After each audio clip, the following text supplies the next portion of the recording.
Hey sisters, it's Brooke again. Thank you so much for all your positive feedback about the first yoga workout. So Kate and I want to keep bringing you these each month. My apologies that it's a little bit late. I got really sick at the beginning of the month and I'm just now getting back to myself and feeling like normal. But I'm excited to get you guys another workout. This one is a little bit more of a stretch workout. These August workouts are kicking my butt and I feel really tight all the time, so I feel like stretching is going to help on days off, hopefully get some active recovery, get the blood flowing, all that good stuff. Things to keep in mind with yoga stretching is that balance is key. So that means what we do to one side of the body, we're going to want to try to do the same thing on the other, keeping in mind that, one joint might be tighter than the other, but we want to try to stretch both sides of the body equally.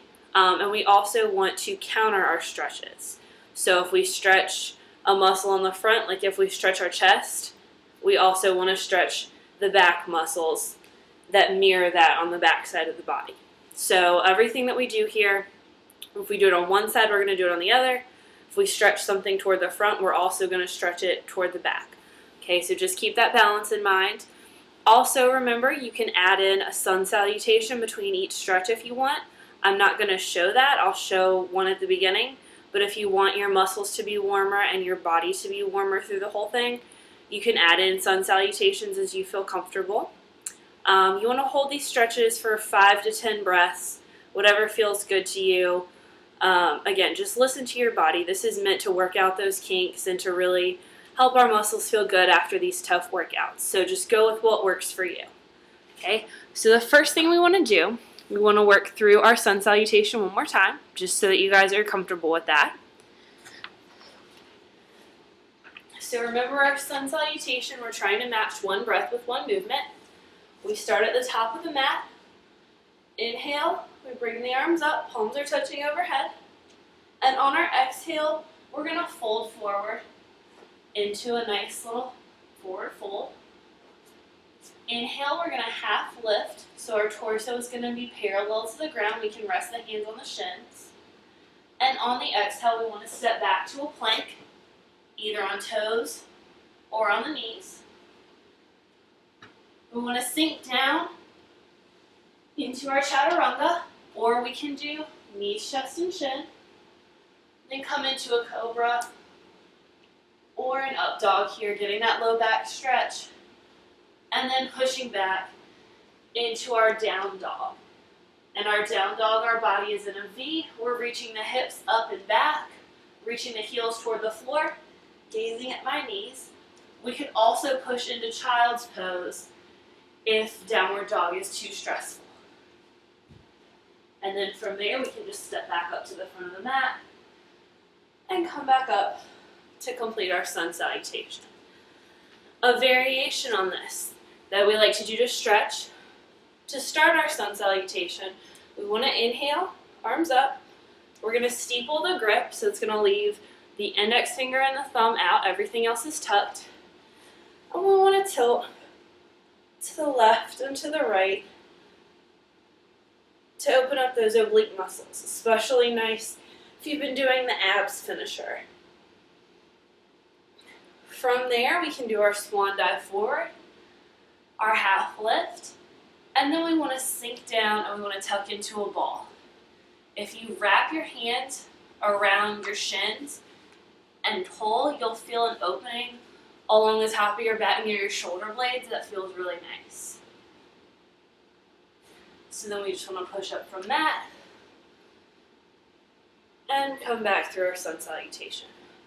So I would probably start with 2 or 3 regular sun salutations to get my body warmed up, and then 2 or 3 of our rocking sun salutations where we rock back and forth.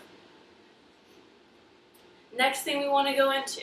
So let's say I went through my rocking sun salutation and I'm down in the ball. We want to just come to a tabletop position. So we're on hands and knees. My knees are directly under my hips. My hands or my fists, if you have wrist issues, directly under my shoulders. The first thing we want to do is cat and cow stretches. So for a cat stretch, I'm going to lead with my pelvis and I'm going to tuck my pelvis and I'm going to start to send my back up so I'm in a nice C curve.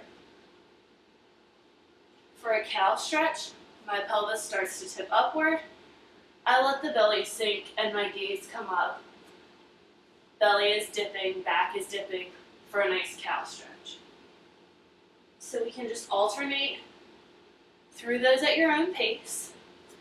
When you're done with those, we're going to counter that front and back with a side to side. So we're going to do kind of C-curve stretches. Staying in our tabletop position, I'm going to take my right shoulder and my right hip towards each other. That's going to open up the left side of the body. If you could see me from up top, you would see a C going from my hip to my shoulder. And then I'm going to counter that on the other side, left shoulder to left hip, and keep going back and forth there. Holding for however long you want, whatever feels good. Next thing we're going to go into is pigeon.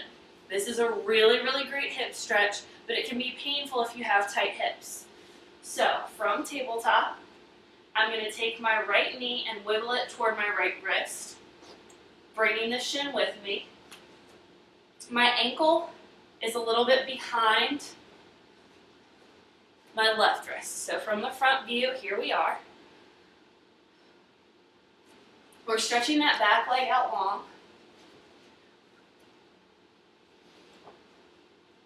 So once we're in pigeon, we want to center our weight. We don't want to be leaning over on one hip or the other.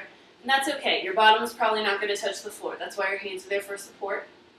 You can work down to your forearms if you feel comfortable stretching that way. You can release your head to your mat if that feels comfortable for you. If this is just way too much, your body is just not having it.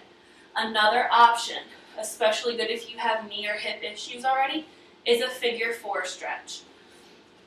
So if you're sitting on your bottom, we're going to cross one leg over, ankle on top of the thigh. We're going to lean back and we're going to pull this thigh towards us, letting this opposite knee drop. So my opposite knee is dropping here. That's going to allow us to open through the hip. It's going to get the same kind of stretch as pigeon, but without all the stress on your joints. So that's another option. You can play with those and see which one works best for you. You can do both of them if you have really tight hips, whatever feels good. Next thing we want to do is hero's pose.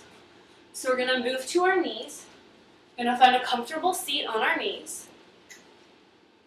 And you can either sit back on your heels, or you can widen the heels out from your body a little bit and put your bottom in between.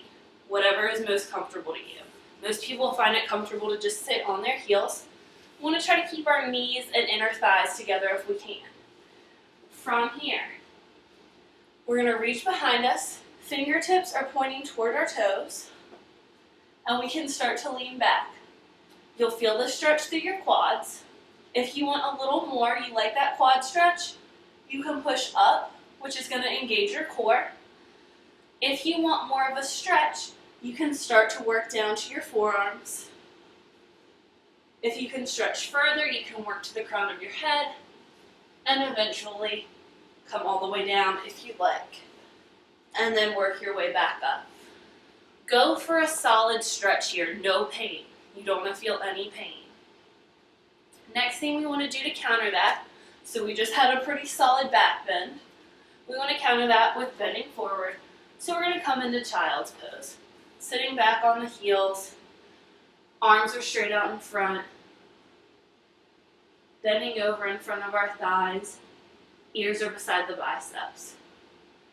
So we countered our back bend, our hero's pose, with our child's pose. We're going to come to standing for our last two stretches. We're going to go into a dancer's pose stretch. So this is a nice quad stretch, and you can take it further if you want. I'm going to take all the weight down the left side of my body. I can bring my left arm up or leave it at my heart center, whatever is comfortable. We're going to kick the right toes back toward the butt, and we're going to grab for the right foot. If you can only get the outside of your right foot, we're going to stay here in a quad stretch. If you can get the inside, so the inside arch, we can stay in a quad stretch, or we can start to kick the top of that foot into the hand. Eventually coming into our full dancer's pose if you feel comfortable. So we're going to do that on one side. We're going to make sure that we do it on the other. And then to counter that standing back bend, we're just going to do a standing forward fold. So legs are together, maybe hips width apart, arms raised overhead, we hinge at the waist, and we just fold down, maybe reaching for our toes, maybe holding opposite elbows, or maybe grasping hands behind the back and letting that momentum carry us down. Whatever feels comfortable to you, and that's our counter to dancer's pose. So again, all these stretches will be written out on your sheet, on your BeyondFit workout sheet. Choose which ones feel good to you. Just make sure that you're choosing counter stretches that counter each other. Okay, we really want that balance. Thanks for watching. I hope you guys enjoy, and I'll see you next time.